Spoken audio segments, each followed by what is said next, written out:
소리 나오는지 봐. 하나 둘 셋 넷. 소리 하나 둘 셋 넷. 이제 곧 소리 네, 하나 둘 셋 넷. 나와요? 아, 땡큐.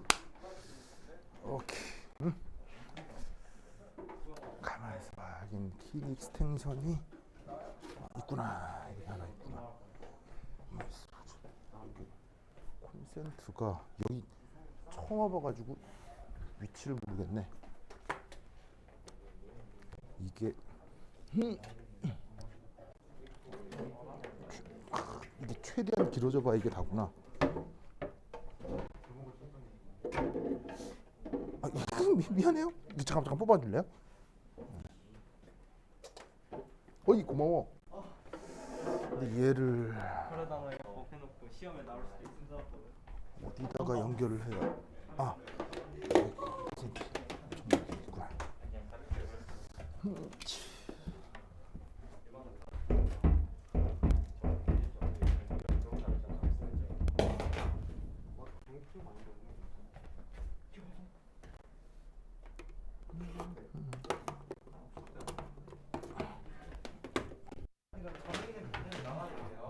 응? 뭐라고요? 전에 있는 밴드는 나가도 돼요? 예, 전에 있는 건 뭐 밴드는 나가도 돼요.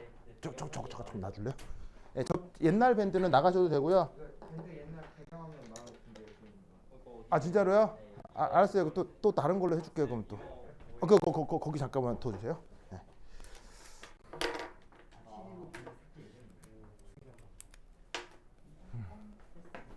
한 명 딱 보고 있네. 테인이. 아, 그래요? 테인이 댓글 달면 이제 어. 싸가지 댓글 다는 순간 바로 꺼버리는. 근데 이거 지금 많이 오케이. 자, 여러분 들리세요? 누가 들어와 있다고? 테인. 태인 들려요? 목소리 잘 들려요? 쌤 그 한 명 저예요. 너야? 알겠습니다. 와 이중. 됐어. 초딩 때 하는 거. 보조했더니 충전하면 들어가 있는데 자, 교재를 안 받았을 테니까 교재 줄게요. 잠깐만. 훌. 이제 그 시간 여기, 네. 여기, 네. 여기,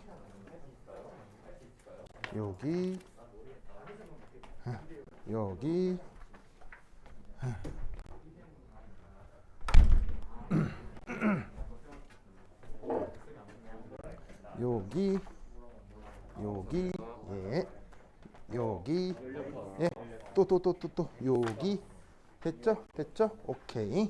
아무 상관 없죠? 자, 봅시다. 아유. 자, 우선 이번 학기에는 뭐냐면은 이제 화학2잖아요. 화학2는 이제 준달책의 나머지 3분의 2를 이제 할 차례거든요. 이제 마지막 화학3에서 뭐가 나가냐면 화학에서 이제 뭐 그나마 가장 어렵다고 할 수 있을까? 아니면 계산이 많다고 할까?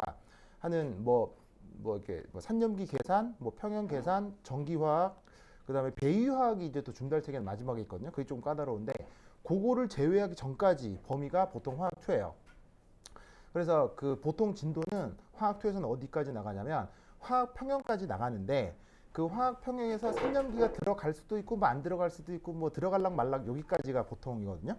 근데 이제 그 예전 커리큘럼으로 보면 화학 1에서 지금 하려고 하는 이 상태 변화, 여러분 상도표란 말 들어본 적 있죠? 페이지 다이어그램 이런 상도표라고 하는 게 보통 화학 1에서 보통 나왔었어요. 근데 이제 학교에서 진도가 좀 느렸나 보죠. 그래서 이제 여기부터가 2학기 때 들어가는 거니까 내가 볼 때는 학교 선생님 진도 속도상 산염기는 들어가지 않을 것 같은데 그때 가서 대응해 보도록 하죠. 알겠죠? 그리고 필요하면 내가 계속 했던 것처럼 강의 계속 올려드릴 테니까 나간대요? 나간대요? 나가긴 한대요. 근데 왜 속도상 그래요. 이게 되게 좀 어렵게 내시긴 하는데 이게 안 들어가 있으면은 산염기가 나올 텐데 근데 또 학교 진도라는 게 1초 만에 나가기도 하니까 어떻게 될지 하여튼 그래요. 하여튼 해보도록 합시다. 네, 오케이. 자, 그럼 10장. 여러분 그거 왜 그 노가다라는 말 알아요? 공사장에서 이렇게 막 그 뭐냐면 일용직 근로자 분들 그 사람들 이렇게 10명을 단위로 이게 뭐냐면 인원 관리를 하거든요. 그래서 그 일하는 사람들 10명을 대표하는 한 명 있을 거 아니에요. 그 사람 뭐라고 하는 줄 알아요? 어디 갔어? 분필이 어디? 분필. 뭐야 이거? 분필 안 써요? 정보 강의 아, 어떻게 이거? 이거 분필. 아니 이런 당황스러운. 잠깐만요. 딴 데 보고 올게요. 분필. 깜짝 놀랐네.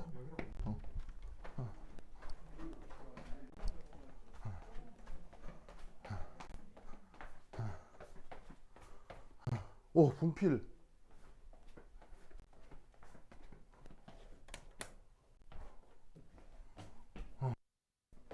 분필.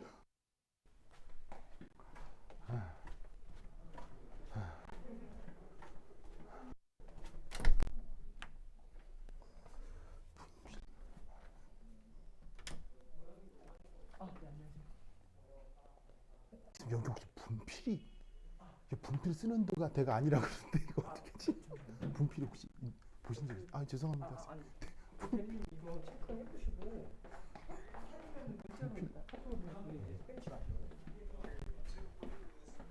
분필. 아 그래요? 네. 찾았다. 아이고, 감사합니다. 아이고 진짜 분필 아이고. 네.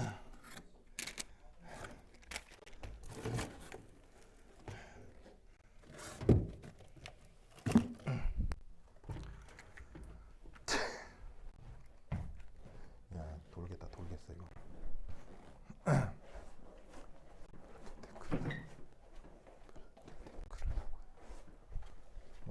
나 이런.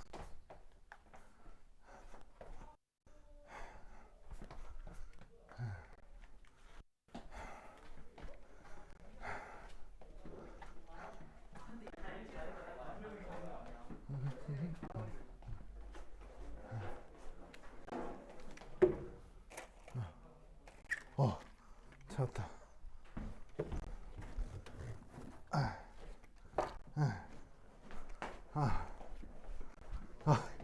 찾았다. 진짜. 분필 겐세이가. 진짜.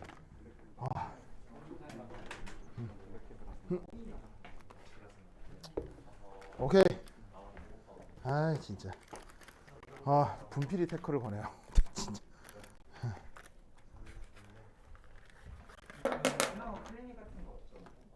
그거 하려고 했는데 여러분 시간이 안 이렇게 찾고 있는데 시간이 안 맞아요. 이거. 그래서 이거 끝나고 그럼 뭐 더 있어요? 없는데 내가 수업이 있어요. 근데 내일은 내가 또 내일은 또 수업이 없거든요. 여러분 끝나고 나서. 그럼 내일은 또 여러분 수업 있다며요.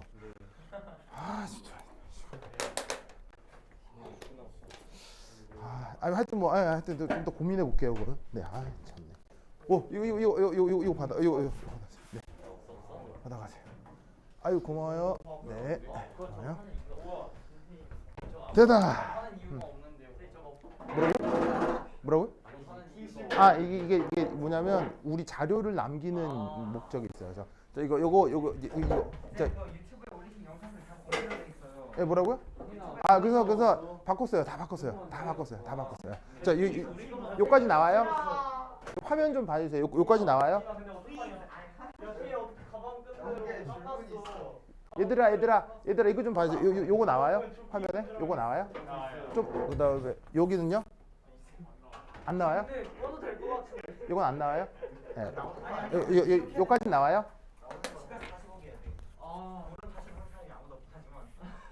그다음에 저까지 나와요? 그다음에 여기는요? 요거? 애매해. 알았어요. 오케이. 알았습니다. 오케이 됐다. 자 가자. 아휴 선글라스 쓸까 말까요? 상관없어요. 알았어요. 그렇죠. 나의 선글라스. 이거 되게 좋은 선글라스예요. 항상 청거랑 그 선글라스 쓰고 나오셔가지고. 그게 왜 그렇게 하냐면 그 컨셉은 그거예요. 그거 컨셉은 그 일수. 예, 그 일수하는 사람 컨셉이거든요. 네, 그렇게 하려고 이제 한 건데. 자, 어때? 괜찮아요? 좋아. 이게 좋은 것 같아. 자, 보자. 자, 그래서 아까 내가 그 노가다판에 10명 있잖아요. 10명. 10명을 대표하는 그 장을 뭐라고 하는지 알아요?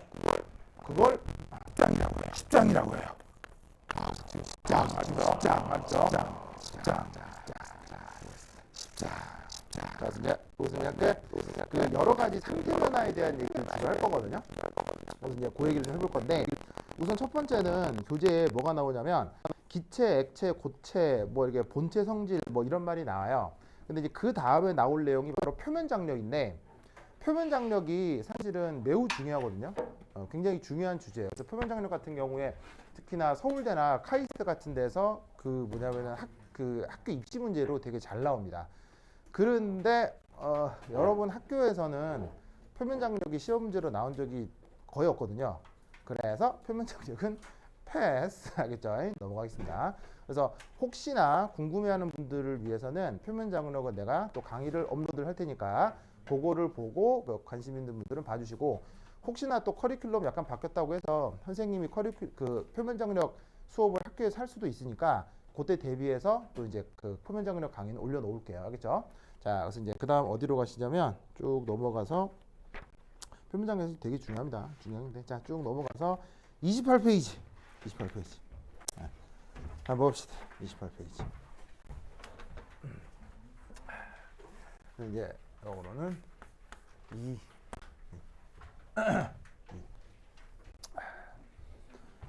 자, 여기부터 진행해 보도록 하겠습니다. 그래서 표면 장력은 강의를 올려드릴게요. 자, 두 번째 이 파트부터는요, 거의 그 교재하고 별 관계없이 필기로 진행이 될 건데, 어디가 필기를 쭉 하자겠죠. 교재 순서하고 약간 다를 수 있어요. 되게 내가 여러분 학교 교재하고 뭐 이렇게 이 뭐냐면 학교 그거하고 이제 좀 종합적으로 얘기를 할 테니까 여기서 이제 좀 필기를 쭉 하세요. 자, 챕터 2의 제목은 이겁니다.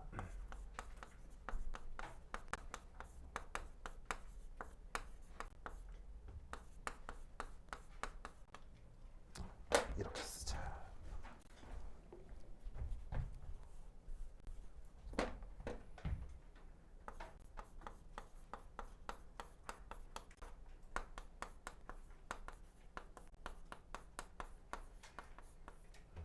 자, 이걸 한번 말씀을 해보도록 하겠습니다. 자, 그래서 우선 첫 번째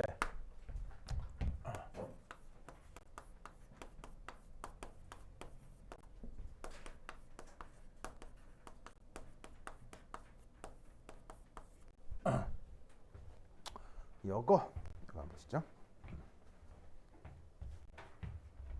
자, 그럼 여러분 뭐 양이온, 음이온이라는 말은 알죠? 그래서 그것도 하나 입자인데 그들 사이의 상호작용을 화학적으로 이제 어떻게 개념화하는지 살펴보도록 하겠습니다.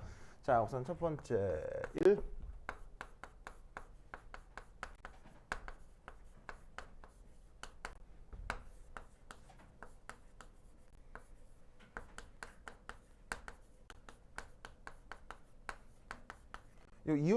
이온에 대한 얘기는 그 앞서서 저번에 내가 강의를 하나 올려준 것에 그 이온에 대한 상호작용을 좀 자세히 설명한 적이 있었죠. 그래서 그걸 더 자세히 이야기하지는 않고 간단하게만 얘기를 할 건데, 바로 이제 쿨롱 상호작용이라는 거 이제 어떻게 표현돼요? 요렇게 혹은 요렇게. 자, 얘가 양이온이다. 그리고 얘가 음이온이다. 라고 하면 각각의 전화 표시를 이렇게 할 수 있겠죠. 바로 Z 플러스, 그 다음에 얘는 Z 마이너스 E, 이런 식으로 표현할 수 있겠죠. 자, 이런 표현 알겠죠? 자, 그리고 이때 둘 사이에 뭐 거리를 R이라고 해보겠습니다. 그럼 이때 쿨롱 상호작용 어떻게 돼요? 이건 뭐 여러 번 들어줄 테니까 이렇게 쓰고 4파이 입실론 제로분의 1이라고 하는 이만큼이 이제 뭐예요? 이만큼 원팡 상수고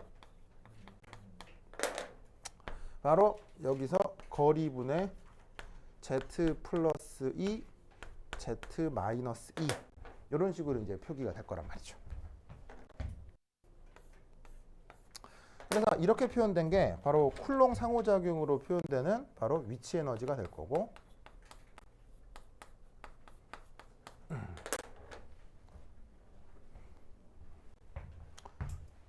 아시겠죠? 알겠죠? 자, 근데 얘를 편의상 조금 더 바꿔보겠습니다. 얘를 이렇게 바꿀 수도 있겠죠?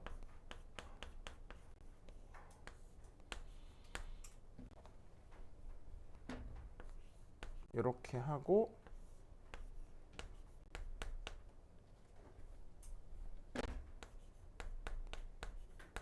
짜잔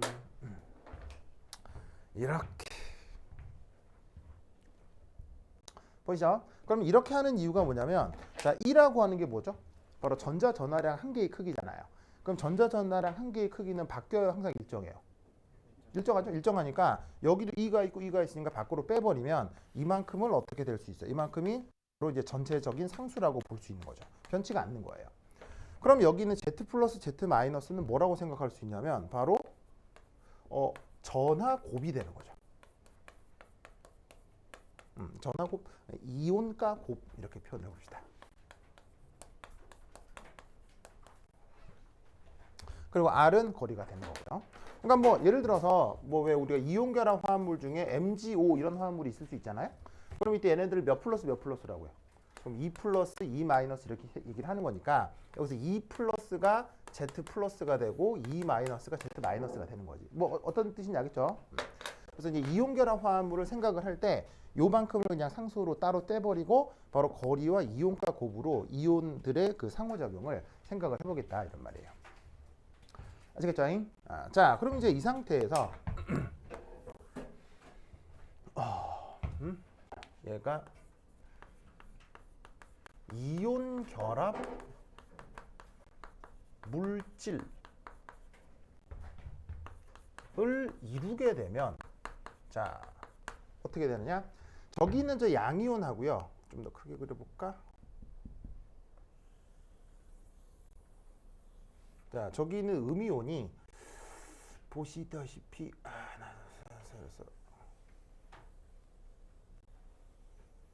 요렇게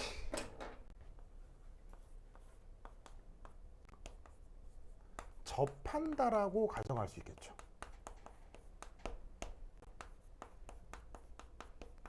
그래서 이온을 완전히 딱딱한 강체 구라고 가정하면 두 이온이 이제 만났을 때 한 점에서 접하고 있는 이런 상황이 이온 결합 화합물을 이루고 있는 상황이다 이렇게 생각을 해볼 수가 있는 거예요. 그래서 예를 들어서 뭐 이제 요 놈을 음이온, 요 놈을 앞서의 저 양이온 이라고 하면 이때 각각의 반지름을 음이온 같은 경우는 R 마이너스, 양이온 같은 경우는 R 플러스로 표현을 할 수 있겠죠. 그래서 이때 여기서부터 여기까지 요걸 이제 보통 쓸 때 R2라고 쓰는데 그냥 R이라고 하면 어떤 입자하고 입자 사이 거리고요. R2라고 쓰면 요거는 화학 결합을 이루고 있는 거리가 되겠어요.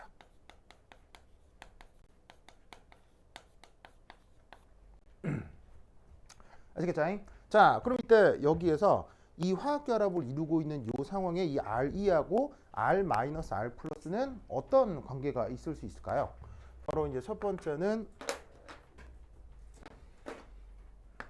자, 보통의 경우 어떻게 되느냐? 요 R2는 여기에 있는 R 플러스와 R 마이너스하고 무슨 관계냐? 바로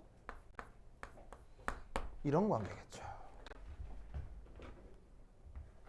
자, 기하학적으로 생각하면 접한다라고 하면 이 둘을 더한 게 정확하게 이게 돼야 될 거예요. 근데 실제로는 지금 어떻게 표기가 되어 있냐면 비슷하다라고 되어 있죠. 왜 정확하지 않고 비슷한 값일까요? 그러니까 실제로 이온 결합 화합물을 이뤘을 때 그때 핵에서 핵 사이의 거리를 측정할 수 있겠죠. 뭐 어떤 방식으로 측정했다고 쳐요. 그런데 그 측정한 방법이 여기 있는 음이온 반지름하고 양이온 반지름을 더했을 때와 정확하게 같지가 않아요. 이유는 뭘까요? 그리고 보통 어떻게 되냐면 보통 이쪽이 살짝 작아요. 보통 이쪽이 살짝 작아요. 이유가 뭘까요? 바로 실제로는 이 전자구름의 일부가 겹칩니다.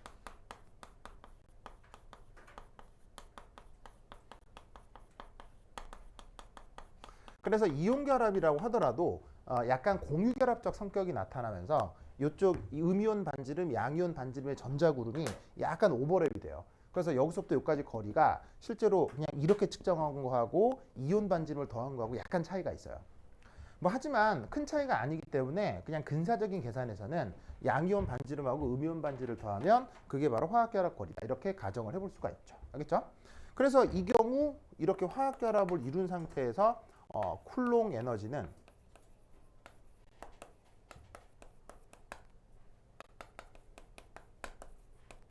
어떻게 될 거냐? 자, 여기까지는 똑같고 그 다음에 여기서 RE 분의 Z 플러스 Z 마이너스 혹은 R 플러스 더하기 R 마이너스 분의 Z 플러스 Z 마이너스 이런 식으로 생각을 해볼 수 있다 이란 말이죠. 아시겠죠? 여기까지 뭐 어려워 안 어려워? 아무것도 아니죠. 그냥 아주 간단한 거죠. 자, 그럼 이때 내용을 전개하기 위해서 일로 한번 바꿉시다. 일로 합시다. 그래서 여기까지 알겠죠? 자, 그러면 이때 여기에서 이제 우리가 이제 이온 결합과 관련된 상호작용에 대해 우리가 이제 어떤 생각을 하나 해볼 수가 있냐? 요겁니다. 자, 여기 줄게요. 그럼 여기서 두 번째는 이 저기에 있는 쿨롱 에너지에 영향을 주는 요인들을 좀 생각을 해볼게요.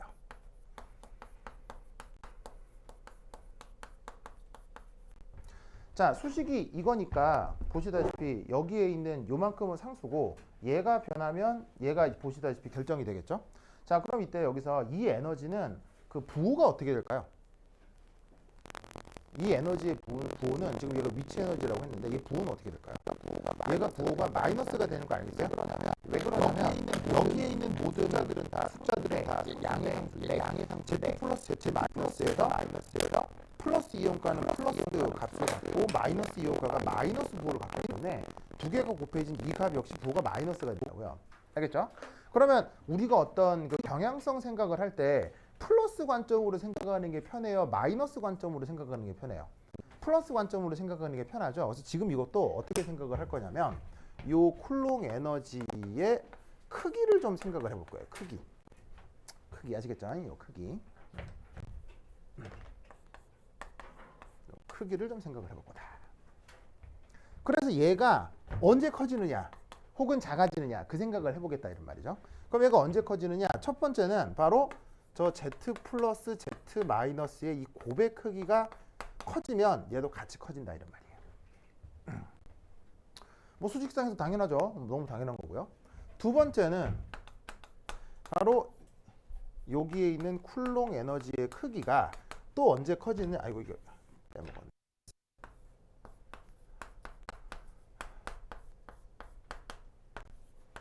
바로 저기에 있는 RE가 이게 작아지면 여기에 있는 쿨롱 에너지의 크기가 다시 더 커지겠죠. 알겠죠? 뭐 아주 뭐 당연한 얘기를 한 겁니다. 자, 그렇다면 이 얘기를 왜 했느냐? 바로 요것 때문이에요. 자, 여기 줄게요.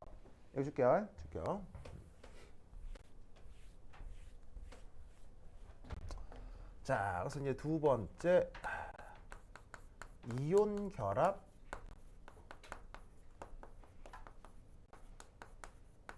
물질의 뭐라 보지? 이온 결합 물질의 뭐라 보지? 생각이 안 나네. 그렇지. MPPQ. MP 성 예측.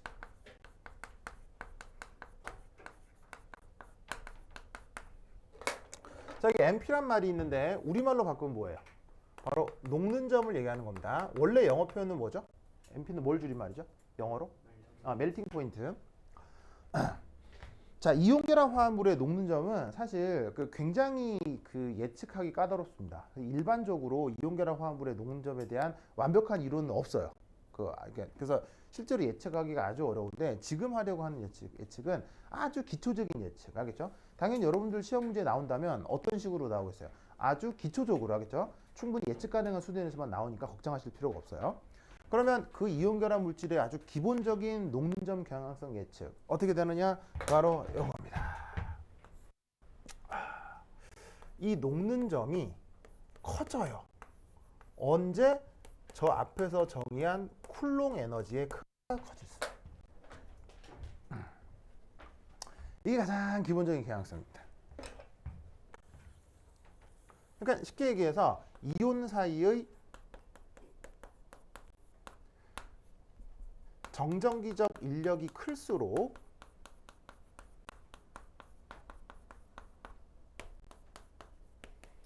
뭐하다?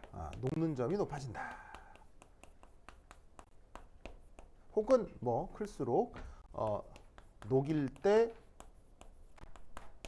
더 많은 열 에너지가 필요하다. 이런 뜻이겠죠.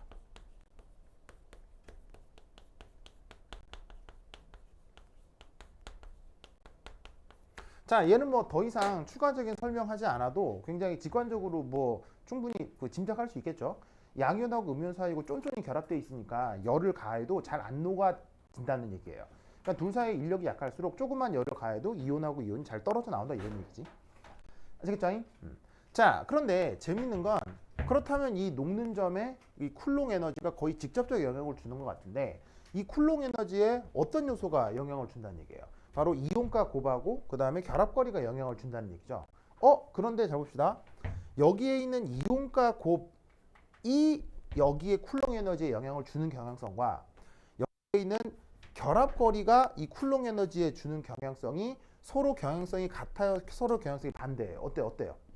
서로 경향성이 반대죠? 그러면 어떤 문제가 발생할 수 있냐면요. 이럴 수가 있어요. 예를 들어서 이온과 곱은 커지는데 결합 길이가 커질 때 그때 얘가 커지겠느냐 작아지겠느냐. 혹은 얘도 결합거리는 짧아지는데 이온과 곱이 작아져요. 그러면 얘가 또 커지겠느냐 작아지겠느냐의 예측을 하기가 약간 애매할 수도 있겠죠. 그래서 알아둬야 되는 요인은 뭐냐면 이 둘 중에 어떤 게 더 중요한 요소인지를 알아둬야 돼요. 뭘까요? 녹는 점에 영향을 주는 이 두 가지 요소 중에 어떤 게 더 우세한 요인일까요? 뭐라고? 자, 결합거리가 중요한 요소일까요? 아니면 이온과 곱이 더 중요한 요소일까요? 바로 이것이 더 우세한 경향성입니다. 요거를 꼭 외우고 있어야 돼요. 문제에서는 이게 더 우세한 경향성이다 어쩌고 문제에서 제시 안 해줘야겠죠? 저걸 외우고 있어야 돼요. 자, 왜일까요? 왜 이것이 더 우세한 경향성일까요? 자, 이게 크기가 막 달라지는데 예를 들어서 양이온과 음이온의 종류에 따라서 결합거리는 다르겠죠. 그럼 그 다른 정도가 어느 정도냐면요. 사실 좀 길어봐야 10%, 작아봐야 10%예요. 그러니까 좀 짧아져도 10% 정도 작아지고요. 멀어져야 봐 10% 정도 멀어지는 거예요. 이온의 크기가 그렇게 드라마틱하게 팍 이렇게 안 돼요. 그런데 이온가는 어떻게 되냐면 예를 들어서 자, NaCl이 있다. 그럼 얘는 몇 플러스 몇 마이너스예요? 1 플러스 1 마이너스죠.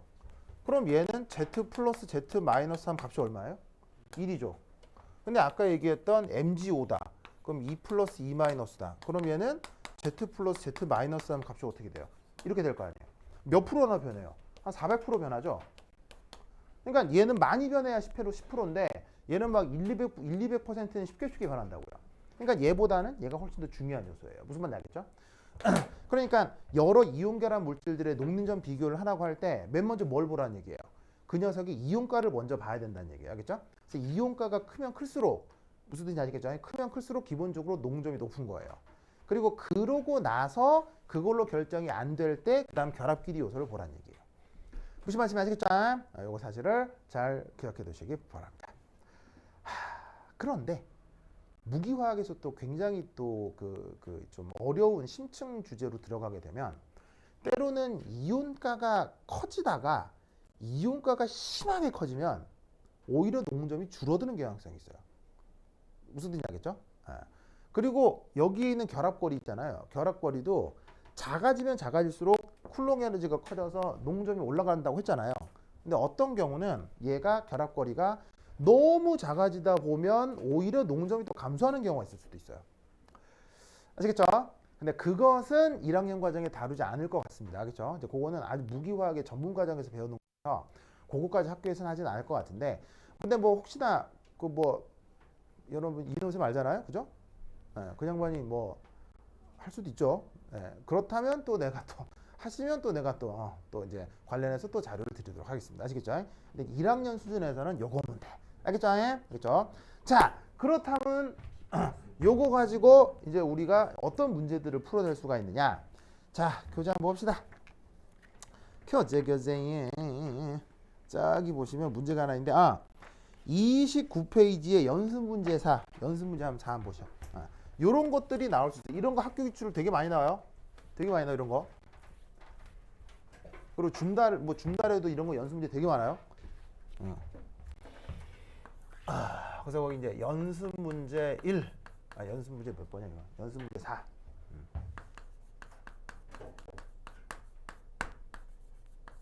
자, 이온결합 화합물의 녹는점 비교입니다. 이게 사실 어디에 나왔던 거냐면 그 예전 고등화학 경시로 문제로 나왔었던 거거든요. 그래서 뭐 정답률이 63%니까 뭐 그렇게 어렵게 나온 건 아닌데 여하튼 이런 종류의 문제들이 이 주제에서는 흔하게 나올 수 있다는 얘기예요. 아시겠죠? 자, 그럼 이때 여기서 이 연습 문제사의 답을 훌렁 고를 수 있겠어요? 그래서 근데 여러분 여기 추석부가 없어가지고 내 이름을 다 몰라서 여러분 내 이름은 알아요? 그래요. 그래요. 저 우리 오빠 이름이? 예찬이. 예찬이가 자기였구나. 알겠습니다. 예찬이 알겠습니다. 그럼 저 예찬이 친구는요? 원숭이요? 원승빈. 승빈이 언니. 승빈이 오빠. 알겠습니다. 승빈이 오빠. 원승빈 오빠. 예찬이 오빠. 알겠습니다. 좋습니다. 네. 들어가자. 좋습니다. 됐다. 자, 이 연습 문제 4. 자, 훌떡 풀어낼 수 있겠어요? 자, 어떻게 하느냐? 이렇게 하라는 얘기입니다. 자, 거기 이온결합 화합물들이 쭉 나열돼 있죠. 그럼 얘네들을 우선 어떤 순서로 잡아줘야 되느냐? 자, 이렇게. 자, 얼루미늄 플로라이드, 매그니시움 플로라이드, 그 다음 소디움 플로라이드, 소디움 브로마이드, 그 다음에 소디움 아이오다이드. 자, 우선 이런 식으로 정렬을 했는데요. 내가 이거 어떤 순으로 정렬한 것 같아요? 자, 우선 이런 플로라이드, 브로마이드, 아이오다이드 같은 음이온들을 뭐라고 부르죠? 이런 애들을 할라이드라고 하죠. 할로겐 음이온, 할로젠 음이온. 얘네들은 보통 이온가가 항상 뭐예요? 웬만하면 이온가가 뭐예요? 무조건 1-잖아요. 1-주. 다 1-주. 아이고. 자, 근데 그것에 대해서 붙어있는 양이온이 1:3으로 붙어있으니까 얼루미늄의 이온가는 뭐예요? 3+. 맥니지움은 2+. 나머지는 1+. 무슨 말 알겠죠? 자, 그럼 우선 딱 경향성에서 뭐가 중요하다고요? 뭐가 중요하다고? 이온가가 중요하다고요. 알겠죠? 그럼 이 순서대로 이렇게 되는 거예요. 무슨 말 알겠죠? 그렇죠? 그래서 여기 주어져 있는 1+보다는 2+, 3+가 관여할 때 무조건 농점이 커져요. 자, 그런데 나머지 것들은 이온가가 어떻죠? 다 플러스 마이너스로 똑같죠. 그럴 경우에는 얘네들을 어떻게 비교해야 되는 거예요. 그때는 어쩔 수 없이 이게 똑같으니까 요거로 비교를 해야 되겠죠. 그러면 얘는 어떻게 생각할 수 있느냐. 자, NAF, NABR, NAI니까 그 중에서도 특별히 또 양이온의 구성은 똑같네요. 그 무슨 차이만 있냐면 음이온의 차이만 있죠. 그럼 보시다시피 브로마이드 마이너스 그다음에 아이오다이드 마이너스를 비교하면 아시다시피 이 플로라이드는 몇 주기 원소예요? 얘는 2주기 원소고 브로마이드는 원소고 아이오다이드는 5주기 원소죠. 그럼 아시다시피 이쪽으로 내려갈수록 이온 반지름이 어떻게 돼요? 이온 반지름이 커진다는 얘기예요. 그럼 이온 반지름이 커지면 이들 사이의 결합거리는 어떻게 되겠어요? 결합거리는 길어지겠죠. 그럼 결합거리가 길어지면 녹는점은 어떻게 돼요? 녹는점은 줄어든다고 했었죠. 그래서 이 상황에서는 이온 반지름의 비교로 녹는점을 대강 예측해 볼 수 있습니다. 아시겠죠? 이 경우는 또 하필 양이온의 크기는 같은 거고. 알겠죠? 물론 이런 문제는 절대 나올 수가 없어요. 뭐 예를 들어서 양이온도 변하고 음이온도 변하고 이런 거는 그 예측할 수 없어요. 알겠죠? 그런 거는 시험 문제에서 나오지 않으니까 걱정할 필요가 없고요. 그래서 하나를 고정해 놓고 나머지 것들을 변화시켜서 경향성을 예측할 수 있게 한 거예요. 알겠죠? 크게 어렵지 않은 타입의 문제지만 뭐 기본적으로 이런 이론이 있다라는 거 꼭 알아두시기 바랍니다. 됐다. 자, 그래서 이온 사이의 상호작용 얘기는 이 정도로 하고요. 자, 그 다음 자, 여기 볼게요. 여기 나. 예.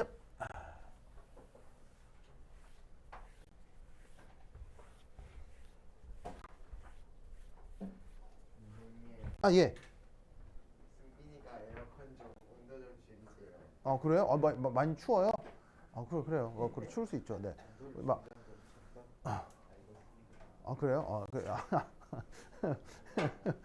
그래서, 그게 막 반팔. 그러네요. 네. 친구가 터프하네요. 내가 자, 보자. 자, 두 번째, 이 점이. 잠깐만. 여기 창문 있어요, 여기? 창문을 열어요.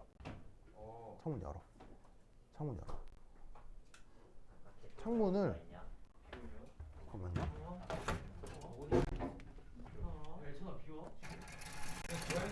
창문 있다.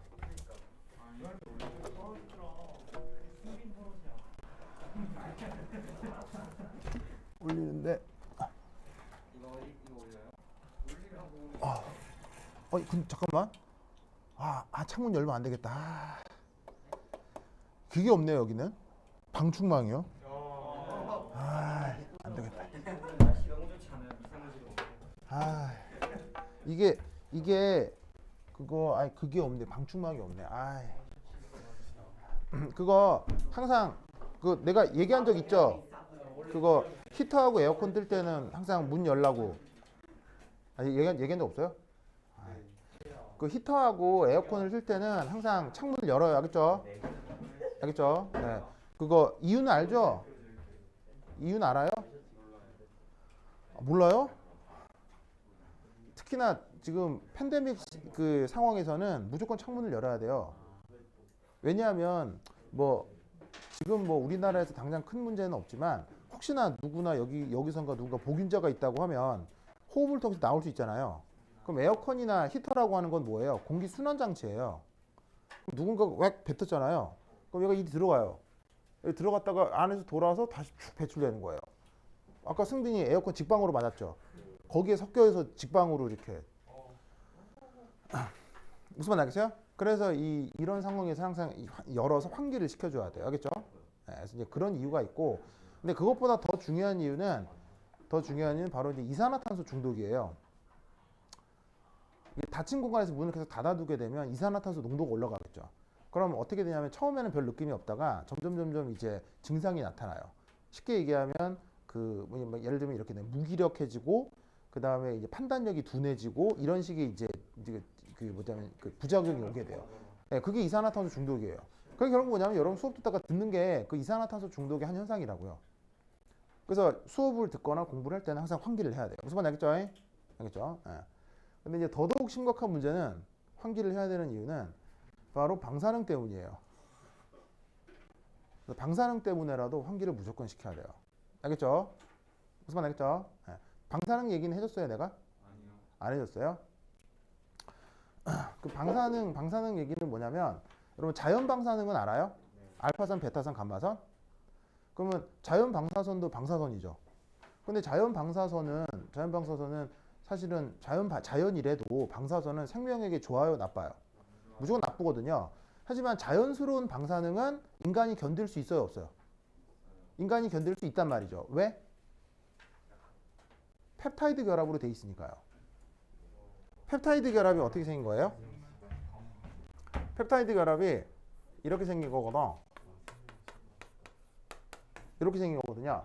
여기에 어떤 알킬 그룹이 붙어 있고 또 다른 알킬 그룹이 붙어 있는 게 이게 바로 펩타이드 결합인데, 펩타이드 결합이 강한 이유는 굉장히 강해요. 네, 여기 있는 그 공명 구조 때문이에요. 제가 이쪽으로 공명 구조가 나타나면 여기서 이중 결합이 되고 마이너스 플러스의 이온이 형성이 되면서 이런 식으로 보시다시피 이중 결합 성격이 나타나거든요. 그래서 펩타이드 결합은 그냥 공유 결합보다 훨씬 강력한 결합이에요. 알겠죠? 그래서 이 펩타이드 결합들은 이렇게 극성도 크고 결합력이 커요. 무슨 말이냐? 곧 할 얘기지만 극성이 크기 때문에 분자간 인력이 크겠어요? 분자간 인력이 작겠어요? 분자간 인력. 그래서 펩타이드는 분자간 인력이 크고 그 펩타이드 결합으로 돼 있는 물질을 뭐라고 해요? 생물 시간에 배웠을 거 아니야. 그걸 단백질이라고 하잖아. 단백질. 그러면 단백질은 기본적으로 극성이 크다, 극성이 작다? 극성이 크기 때문에 단백질 분자들끼리는 잘 엉기겠어요? 잘 떨어지겠어요? 잘 엉겨요. 그래서 단백질로 되어 있는 고기는 액체예요, 기체예요, 고체예요? 고기가 고체라고요. 고기가 고체인 이유가 극성이 커서 그래요. 이 펩타이드 결합이. 무슨 말인지 알겠죠? 네, 그러면 왜 지구에서는 펩타이드 결합으로 생명이 구성될 수밖에 없느냐? 바로 자연 방사능 때문이에요. 자연 방사능을 이길 수 있는 화학 결합이 지구에서는 이거밖에 없어요. 그러니까 지구에 존재하는 모든 화학 생명체들은 이 펩타이드 결합을 기준으로 이 백본이 형성이 되는 거예요. 무슨 말 알겠죠? 무슨 말 알겠어요? 그러면 이제 역으로 여러분 그거 알아요? 저기 슈퍼맨 클락 켄트의 고향이 어디예요? 크립톤 행성이죠. 크립톤 행성. 크립톤 행성은 주변에 태양이 2개인가 3개인가 있거든요. 되게 많아요. 되게 많아요. 그래서 여기서 날아오는 자연 방사능이 크다 작다?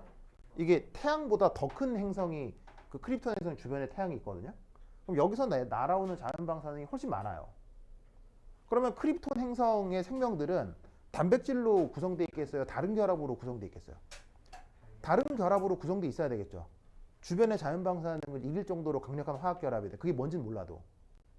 그러니까 이 크립톤 행성에서 태어나고 자란 생명들은 지구에 오면 슈퍼히어로가 되는 거예요. 이게 무슨 말인지 알겠어요? 그러니까 이미 구조 자체가 다른 거예요. 화학 구조 자체가 다르다고요. 이게 어떤 얘기인지 알겠어요? 이게 무슨 얘기인지 알겠어요? 이게 거짓말 같겠지만 이런 슈퍼맨이라는 만화나 영화를 만드는 시나리오 작가들은 이런 걸 생각하고 이걸 써요. 정말이에요. 거짓말 같죠? 정말이에요. 왠 줄 알아요? 슈퍼맨이나 이런 영화 시나리오를 쓰는 미국 작가들의 그 학력 수준은 기본 예일대 스탠퍼드대 이상이에요. 걔네들은 아주 고학력자들이에요. 굉장히 고학력자들이기 때문에 이런 생각들을 다 하고 시나리오를 쓰니까 그 미국의 그런 시나리오들이 굉장히 재밌는 거예요. 하여튼 뭐 알겠죠? 그렇죠? 뭐 하여튼 그렇다. 아. 그래. 그래서 여하튼 자연 방사능은 지구 생명체에게 크게 나쁘진 않은데 여러분 지구에서 자연 방사능이 어디서 많이 나와요? 자연 방사능은요. 우리 주변 어디서나 다 오거든요. 태양에서 오는 건 기체 중으로도 오고요. 그 다음에 물에서도 오고요. 고체에서도 다 와요. 그런데 자연 방사능은 어디서 많이 오냐면 고밀도 물질에서 많이 와요. 그럼 고밀도 물질이 대표적으로 뭐예요? 돌이요, 돌. 돌에서 방사능이 많이 나온다고요. 무슨 말인지 알겠어요? 그러니까 사실은 돌 옆에 오래 있는 게 그렇게 좋은 건 아니에요. 무슨 말인지 알겠죠? 그런데 중요한 건 우리는 어디 살아요? 우리는 어디 살아요? 콘크리트요.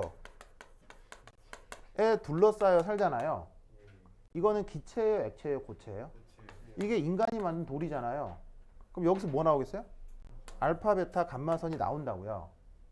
근데 이건 보통 견딜 수가 있거든요. 이 정도는.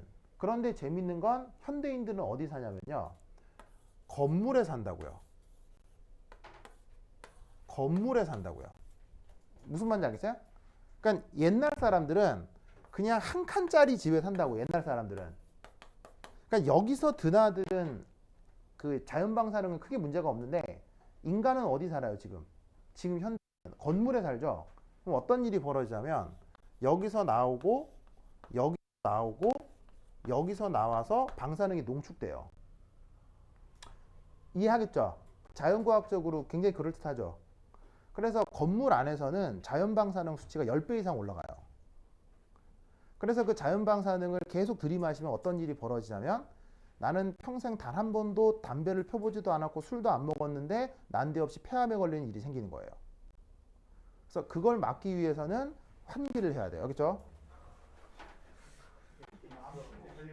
환기를 해야 돼요. 그렇죠? 무슨 말 알겠죠? 그래서 이 건물 안에 들어올 때는 무조건 환기. 알겠죠? 무조건 환기. 알겠어요? 근데 이런 얘기 여러 번 들어본 적 있어요? 처음 들어봤어요? 처음 들어봤죠? 왜 처음 듣겠어요? 아니요. 이런 얘기들을 사람들이 알면 누군가가 돈을 못 벌기 때문이에요. 무슨 말이냐면 우리나라 사람들이나 지구 사람들이 모두 이걸 인식하고 있으면 사람들이 단독주택에 살겠어요? 아파트에 살려고 하겠어요? 단독주택에 살려고 하겠죠. 그러면 거대한 대규모 아파트 공사를 못 하겠죠. 그러면 건설사들이 돈을 벌겠어요? 못 벌겠어요? 못 벌겠죠. 그러니까 이런 얘기들을 어느 학자가 하면 건설사로부터 연구비가 안 나오는 거예요. 그러니까 학자들은 이 얘기를 알지만 대놓고 얘기할 수가 없어요. 그 얘기하는 순간 연구비가 없어요. 그러니까 이런 얘기를 못 듣는 거예요. 무슨 말인지 알겠죠? 근데 학자들은 다 아는 얘기죠. 그렇죠? 지금 내 얘기를 들으니까 되게 호환된 얘기 같아요. 굉장히 그럴듯해요.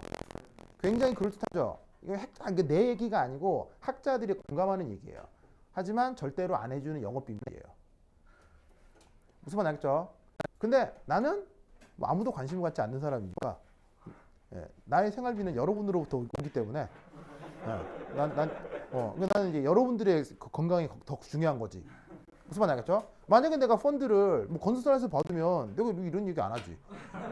뭐 여러분들 뭐 폐암고를 줄건 말고 뭐 관계 없지. 하지만 나는 누가 중요해?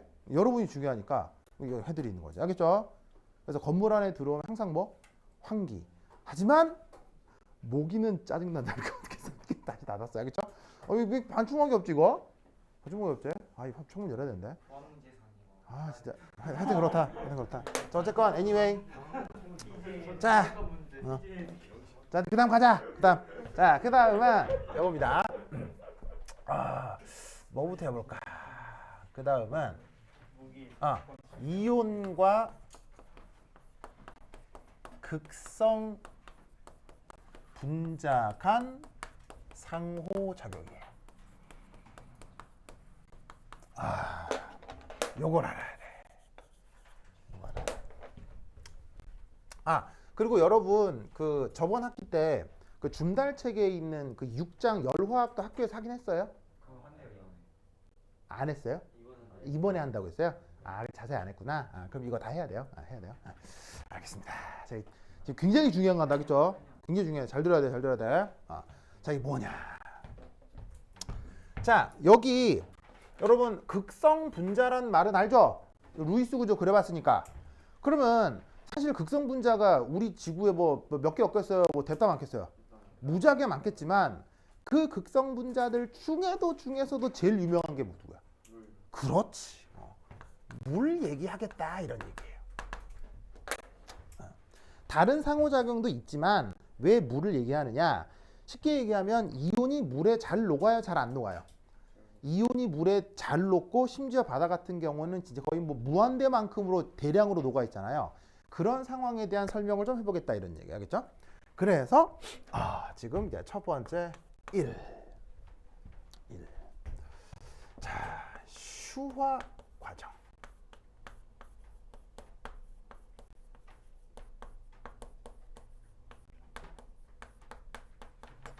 슈화 과정. 아이고. 자, 보자. 자, 이 슈화 과정에 대한 첫 번째 1 모델링. 자, 이겁니다. 여기에 만약 짜잔 짜잔. 자, 얘네들은 그냥 독립적인 이온들입니다. 이 양이온하고 음이온은 지금 화학결합을 이룬 것도 아니고요. 둘 사이의 거리가 무지하게 멀어서 서로 존재하는지도 모른다고 칩시다.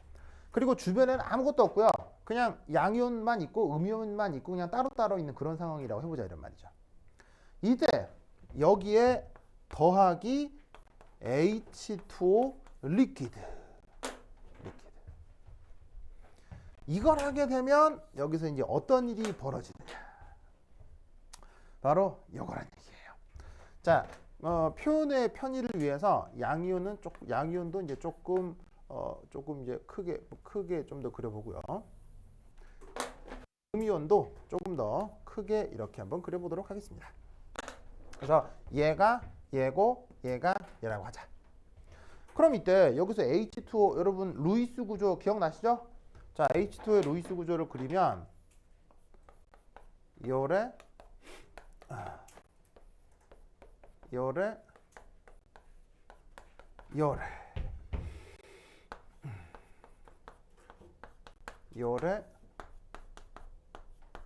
요래 이런 식으로 표현할 수 있습니다. 그래서 물이 만들어졌을 때 이 결합각도 중요하죠. 결합각이 대략 104.5도. 요거 이제 이번 시험 범위에 들어갔었던 거겠죠. 자, 그럼 아시다시피 H2O에서 전기 음성도라는 어떤 요소로 이 부분 전하를 생각해 볼 수가 있죠. 수소하고 산소 중에 어디가 전기 음성도가 더 커요? 당연히 산소 쪽이 크기 때문에 산소가 무슨 전하를 갖게 되죠? 델타 마이너스. 반면에 수소는 전기 음성도가 작기 때문에 델타 플러스의 전하를 갖게 돼요. 그러면 어떤 일이 벌어지면 얘가 플러스 마이너스 좋아요, 플러스 좋아요. 플러스는 마이너스 좋아할 거 아니에요.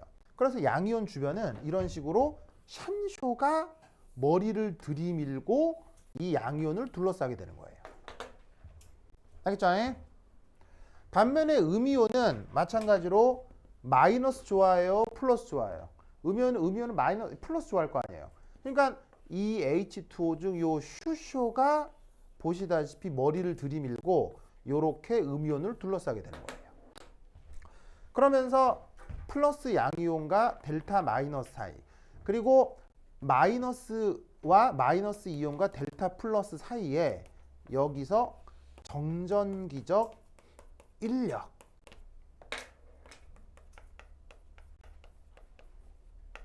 그것에 의한 안정화가 나타날 수 있다고요.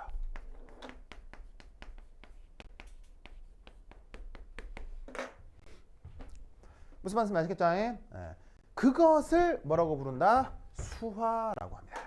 이런 현상을 수화라고 합니다. 알겠죠? 물론 다른 의미의 수화도 있습니다.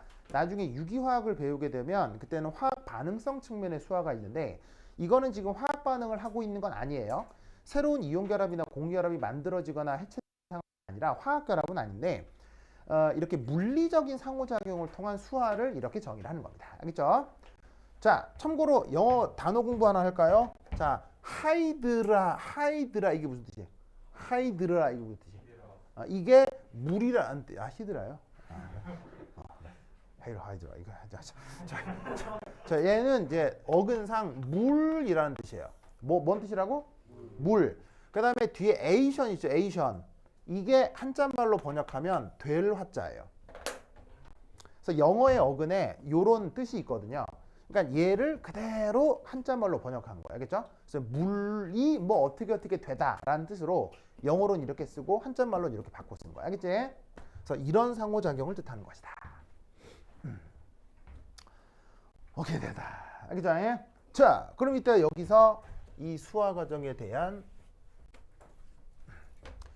요거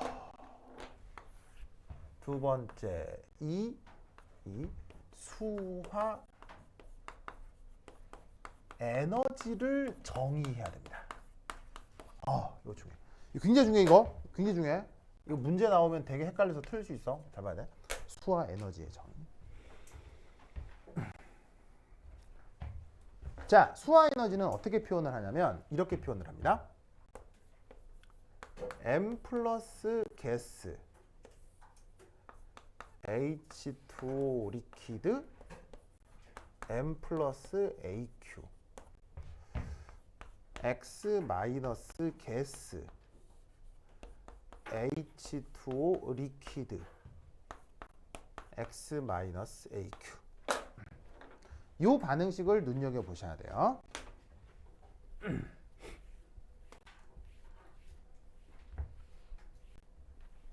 짜자자잔. 자, 보이세요? 자, 우선 첫 번째 중요한 건 자, 얘는 뭔 얘기겠어요? 바로 양이온을 뜻하는 걸 거고요. 그 다음에 여기에 있는 얘는 음이온을 뜻하겠죠.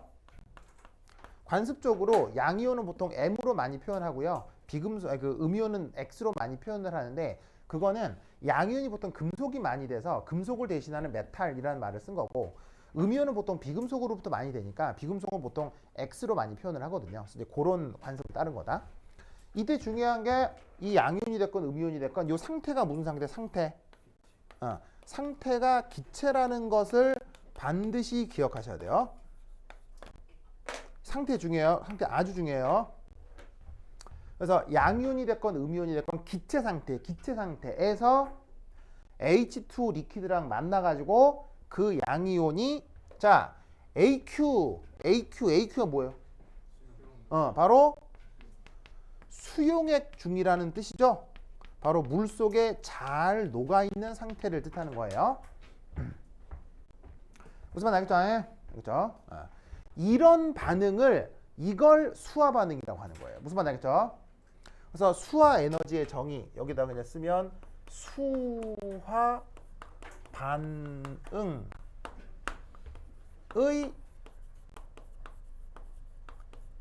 엔탈피 변화 그걸 수화 에너지라는 거예요. 알겠죠? 그렇다면 이 반응에 대한 엔탈피 변화가 있겠죠. 그걸 HYD 이렇게 쓰고 M 플러스 이렇게 쓸 수 있고요. 얘 같은 경우는 델타 H, HYD 한 다음에 X 마이너스로 쓸 수 있겠죠.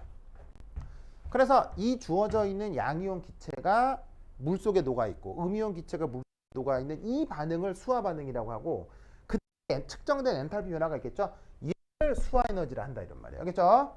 이때 중요한 건 얘는